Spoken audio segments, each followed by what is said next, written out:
Ah, kelam megamna, kelam kasuda, angwan, tingu nanganwe, unanganasakta kuyach, amakancha sakta Ilarion Merculieff, kawalangan unanganwe. What I said was, kelam megamna, kelam kasuda, the morning tastes good. And your response would be istakun. So I'd say kelam mechamna kelam kasuda. The morning tastes good. You say istakun. That's the Aleut version of right on.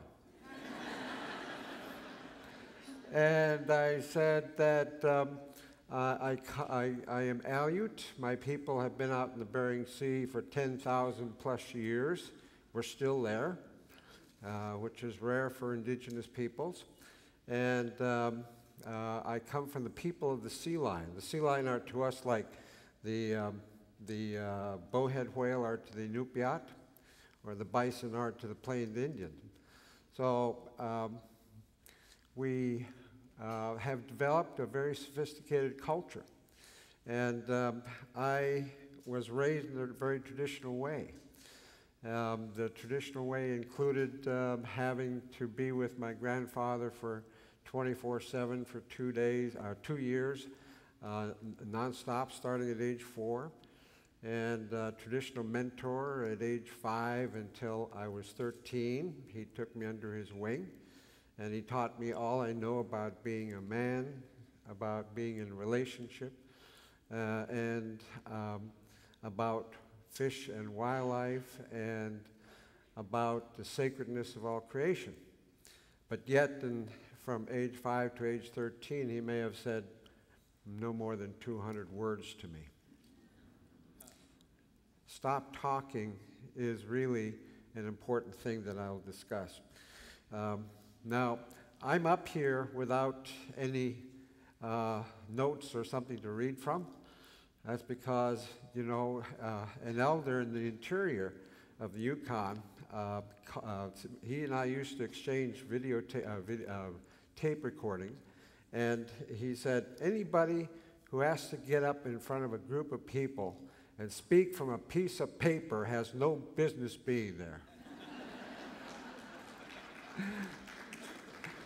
So I did it. And it took a leap of faith to do it. I used to wonder how the elders could speak so eloquently and not have any notes. And I found out why. It shifted myself from the mind to the heart. And it allows me to engage energetically with all of you rather than concentrating on what I'm going to say. And I pray that I receive whatever it is I need to receive, to say whatever I need to say that might make a difference. So anyway, this traditional upbringing was very rich, and I learned a lot. I learned how to be present in the moment, how not to think, be in words, how to use the entire intelligence of the human being, the gut feel, the 5 senses, the intuition, the heart sense, and operate from there. And it's a very powerful place because it brings the magic back into our lives in this way. And most of you probably have never experienced it. And I would like for you to experience it because it is going to be necessary during this time. And to be, you would think that, you know, this society says that the intelligence is in the head. But no, the intelligence of the whole human being, the real human being, is the entire makeup of the human being. And it can operate without thought. The Yupik elders, the southern Eskimo in Alaska, call this the reverse society, or the inside-out society, where we reversed all the laws for living. You know, the heart used to tell the mind what to do. Now the mind tells the heart what to do, and we can't tell the difference if it's heart or mind.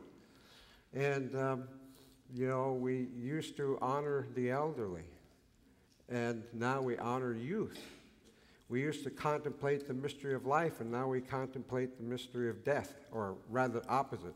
We used to contemplate the mystery of death, and now we contemplate the mystery of life. So much so that we have put our elderly in old folks' homes and senior centers where they vegetate. And it's a waste. It's a waste of intelligence and of wisdom. And I hope that I will live to see the day when we bring them back.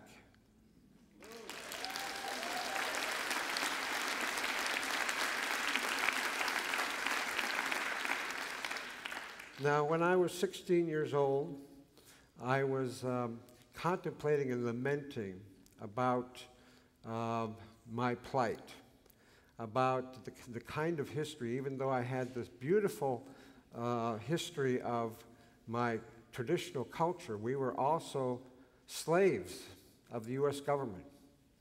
Prior to that, we were slaves of the Russian people, Russian government. And very few people really know this story. It's the greatest untold story, I'm told, of the civil rights movement in the United States. We achieved our political independence in 1966. And we were treated very badly by the U.S. government. Houses were owned by the government. The land was owned by the government. And our people were owned by the government.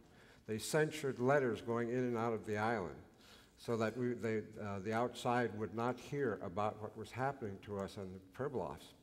And they would, protest would be dealt with by jailing, loss of job, loss of home, demerits from food rationing, or ultimately deportation off the island, but deportation without your family. And that, you know, I remember as a child when the first time I went to see the dentist, there were 3 local guys there that were really young, but, you know, in their 20s, and I was like 7 years old, and I wondered why they were there, and I found out very quickly. One was to hold my feet, the other to hold my arms, the other to hold my head while the dentist drilled down into my teeth without painkillers. And we used to go home with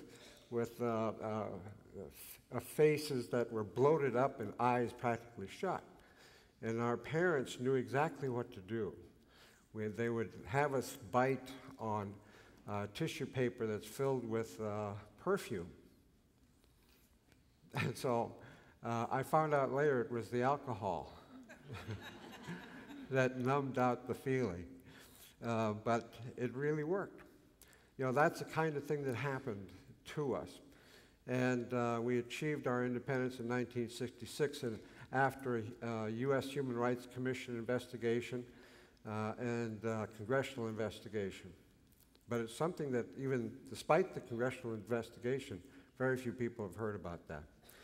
Well, at 16 years old, I was lamenting about we lost our ability to make these fantastic masks. And I decided I would go to the oldest man on the island. He was 88 years old at that time. And to ask him, because his grandfather was the last shaman on St. Paul, and were shamans that knew how to make the most powerful masks. And so I went to him and I told him my story about and my lament. And he says, no, it's never been lost.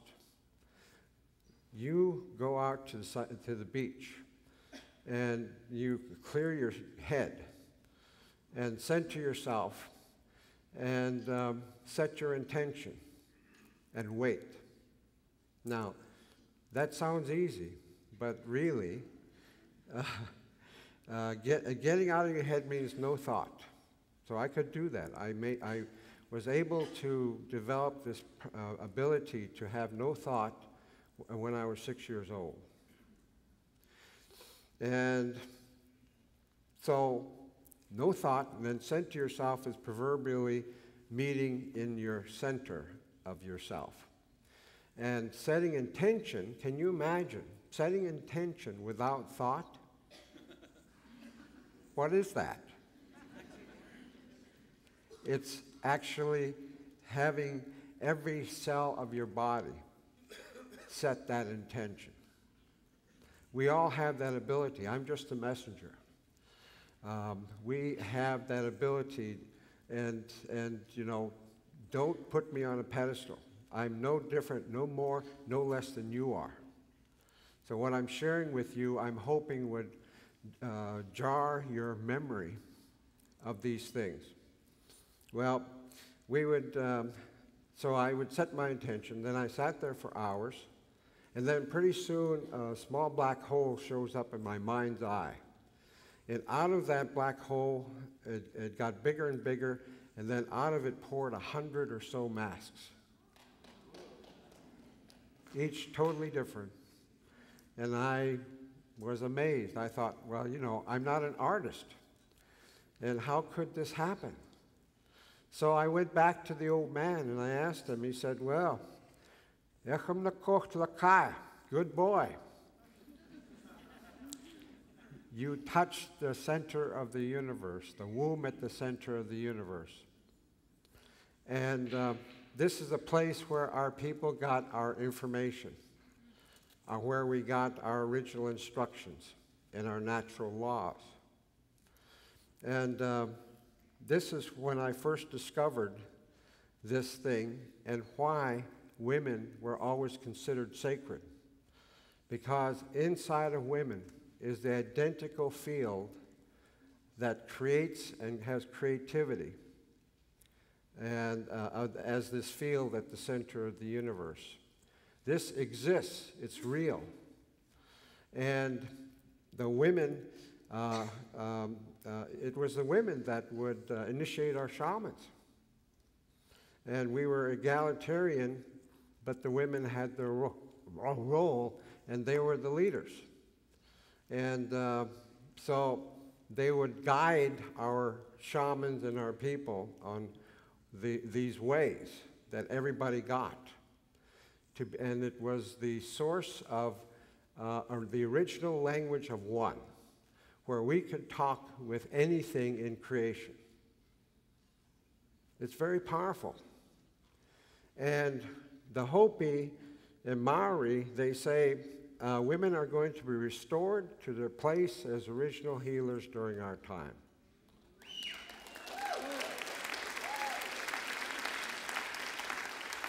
There was a pendulum that swung back and forth between masculine imbalance and feminine imbalance.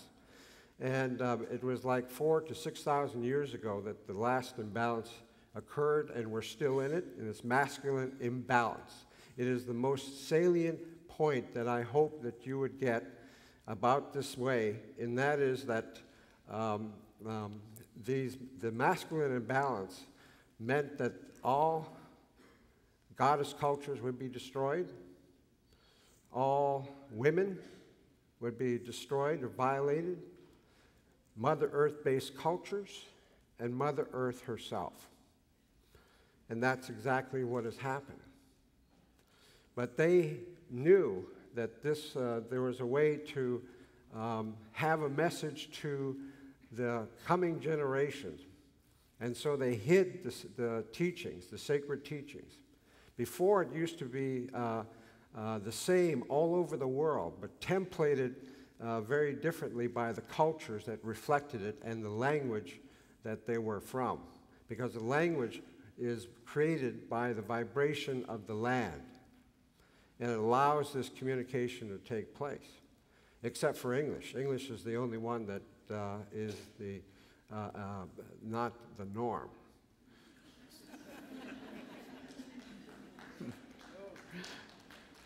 So, anyway, we, this way has, is going to show what we need to do. Now, masculine imbalance, part of what it means is that we take your power away from you. That is masculine imbalance. From the get-go, being in the mind is the place where masculine imbalance works all the time. You are ingrained since the get-go, since being born, with learning by being taught, force-taught what you should know, all the way up to PhD and postdoctoral. You're taught what you should know, and and we're here, you know, with a talking head, right? And you're listening to me. I'm supposed to be some kind of authority. And that's not true. We all have our authority, but we have learned to give it away. That is masculine imbalance manifest. We also see it structurally. There's nothing externally that's created until it's created inside first, inside of us. And we've created all these these negative imbalance structures. Well, nothing new is going to be created until women collectively come together, conduct ceremony, and heal within themselves, and then create this container of creativity on the outside. This container of creativity is invisible. Women's work is always invisible. And unless this container is created, nothing new is going to be created. Everything that you see in the advanced state of art, like you're hearing here today, is not new. It's just a regurgitation of the old in a different form. And it may succeed for a short period of time, but over the long period, it's not. It won't work. It's guaranteed it will not work. And we also say that you know, we must pay attention to what we focus on. Are we focusing on what we're trying to move away from, or what we're trying to move towards? Because what we choose to focus on becomes the reality.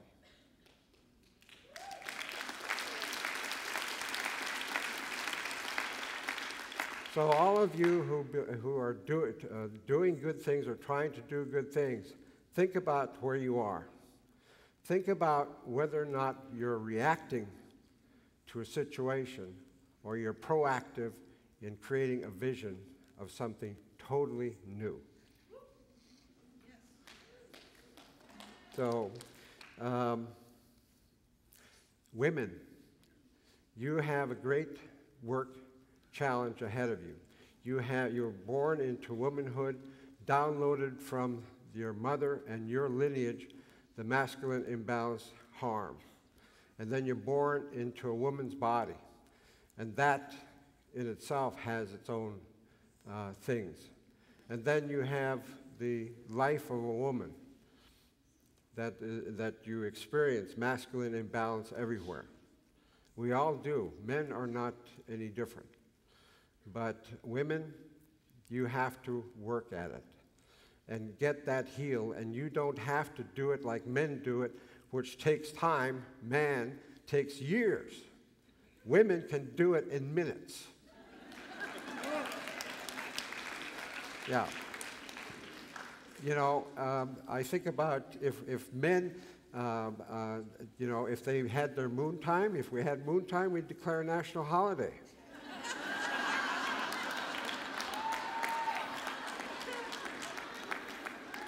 Yeah. And then when we work, we have signs that says men working.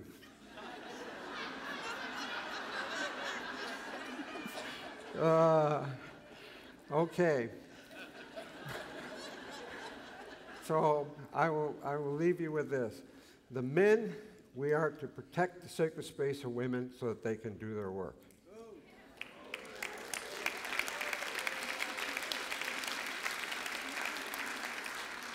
But men, to get there, we have got to get into the heart. We have to get into the heart. And in fact, that's the true for all of us. We have to do what is necessary to get back into the heart. Thank you very much.